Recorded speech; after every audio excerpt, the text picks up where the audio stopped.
Welcome to this great episode of Ask the Ministers of God. Today it is a very different and unique setup as we talk, or rather answer questions, boy child.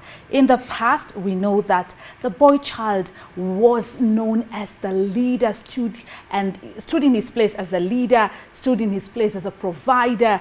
But as time passed by or went on, we see the boy child becoming weaker and weaker, and we finally term him as an endangered species.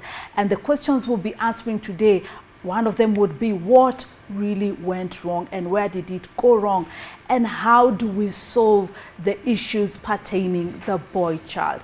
I'm excited you're part of this awesome discussion and awesome panel that will be answering the questions asked by some young men in Studio B. So today we'll have a real audience on Ask the Ministers of God. And if you're at home and you'd want to participate in this conversation, keep talking to us. The number is right there on your screen. But before rolling, let me introduce myself. My name is Super Waroi. And I'm Samuel Karanja, or Karanja Boy Child, dealing with advocacy for the boy child. Thank you very much. Asante sana. Apostle Dan Geshimo, and welcome to this program. Asanteni sana. We are delighted to be talking matters boy child. Mahali popote ulipo, endelea kuwa pamoja nasi ndani ya kipindi hiki. And like I said, if you want to talk to us, the number is right there on your screen. This is a very important topic that we have to handle. And while doing research, I found it almost boundless. I mean, it is a very, very powerful topic that can be able to sort out the society. I begin by just pushing the questions over to Studio B. My name is David Madenge. I have a question. Why is boy child today so irresponsible? My question is, what are some of the challenges that are facing the boy child in this very generation that is tough to deal with? Why is the boy child in the society so irresponsible?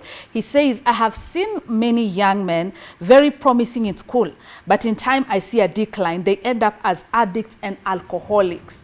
He says, I'm growing up, I'm a young man, and I'm in school. I'm probably in primary school, I'm in college, and I can see young men very promising. Naona our future leaders, but after a few years, nikienda pengine kijijini na wapata pale, au ndio wako kwenye mitaro. They're the drug addicts. They're in the wrong groupings. And we begin with you, Apostle Rishimu. What is going on? Thank you for the question. And I would say, once a boy child does not understand his role, and there are so many factors that can contribute to that. For example, the upbringing, the peer pressure, and he doesn't know how to put a distinction for himself. You know, this is me, this is we, and then you put a clear distinction and understanding exactly who you are supposed to be and what you are supposed to be, then you can easily get influenced. If people have bad characters, they can influence you. You become a drug addict, and you begin like a joke, simply because, again, also, you didn't know where you have to put a demarcation that this is me, and this is what I'm supposed to do. If you don't have your do's and don'ts, then you are likely to be influenced by anything that comes along the way.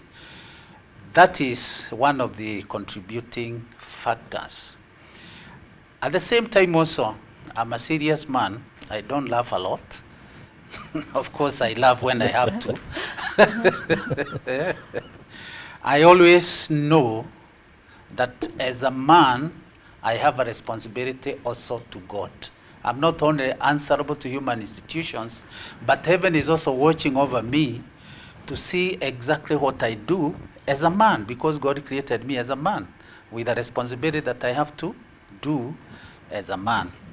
So that's what I would probably begin with, that once you go through college, you have these influences, and you don't have clear demarcations of what is for you, what is for others, you take life for granted, then you are likely to end up influenced in the wrong way, and then you end up in mitaro, you end up in drug addiction, and so on and so forth. But I would actually urge my viewer there that take a bit of seriousness with your life. Who are you? What are you supposed to do as a man? I know there are other contributing factors that probably are beyond your capacity or beyond you to handle, but those ones also, I think as we go along with the program, we'll be able to bring them up. I have seen many young men at school very promising, but with time I have seen a decline. They end up addicts and alcoholics. What are the contributing factors to this?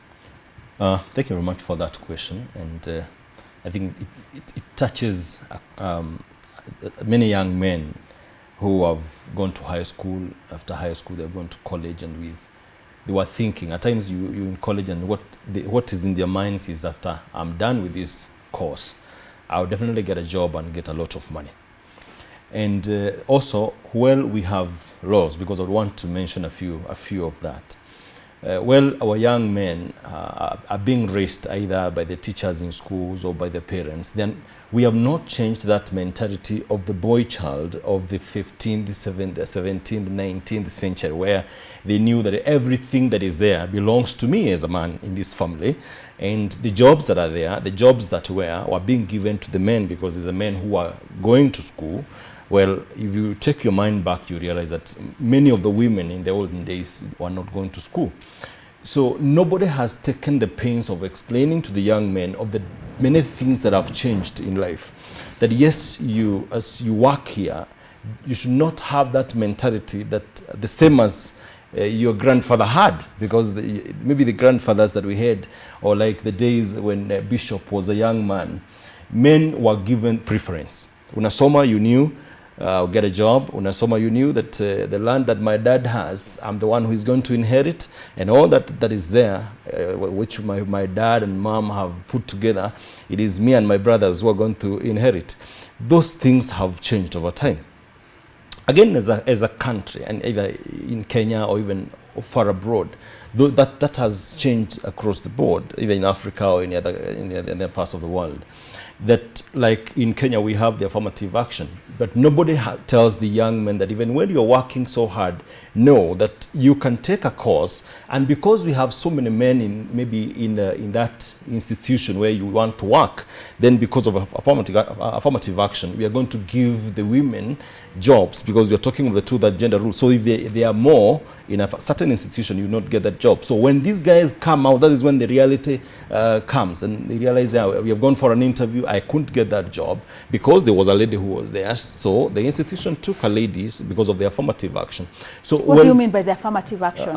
Affirmative action, like the two-thirds, huh? The two-third gender rule, and where if an institution has one gender exceeding two-thirds, then we have to employ the other gender. It's very important for the viewer just to understand that. Yeah, yes. It is. Yeah, that's important. If one gender is, I want to give an example. Say you're going to look for a job in nursing. We have had so many nurses who are ladies, yeah? So if they are going to attend an interview and they are ladies and there's a young man there, then the young man is going to be considered because of the affirmative action. But that is one scenario. If you're going to look for a job as for ECDE, that is early childhood development, nursery schools, we have so many women in that field. So if you're going for an interview, you're a young man, you'll get a job there because we have more than two-thirds in that line. Particular line. So, and that is the kind of information that we need to send to our young men. Instead of them saying, yeah, I must take engineering. If you're in an engineering class and there's a lady there, if you go looking for a job, then this lady is going to get a job. And you'll be out there in those mitaros drinking, saying, yeah, nobody wants to think about me. But then we have to look at what is the reality on the ground. And because we are not going to say no to affirmative action, that is going to be there. Ni lazima tutasema wasichana wamesoma tutawapatia kazi. Parents cannot spend their money and say, hata huyu msichana anaweza kaa nyumbani, wacha tuajiri huyu. that is an equation that is really hard. But then we are denying these young men the right information. Karanja would go to 2 schools or 3 schools. But how many people are going to these schools and telling young men, we got to change? Not all the time. You got to think of diversifying. Yes, we thought that engineering is for men, or becoming a doctor in a hospital is for the men.